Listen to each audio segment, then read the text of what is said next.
कुस्तीपटू विनेश फोगाट अपात्रता प्रकरणी आज निकाल येणार आहे।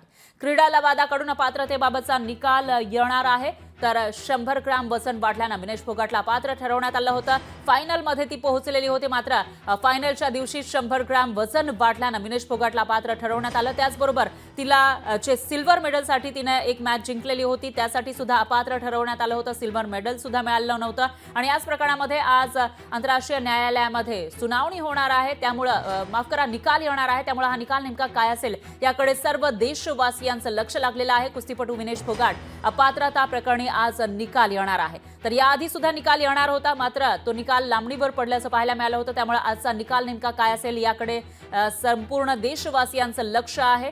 तर क्रीडा लवादाकडून अपात्रतेबाबतचा हा निकाल आज येणार आहे। 100 ग्रॅम वजन वाढल्याने विनेश फोगाटला अपात्र ठरवण्यात आलं होतं। आज रात्री त्यावर निकाल येणार आहे आणि सर्वच जण त्याची प्रतीक्षा करतायत। लोकशाही मराठी ऐका, पहा, जागरूक रहा।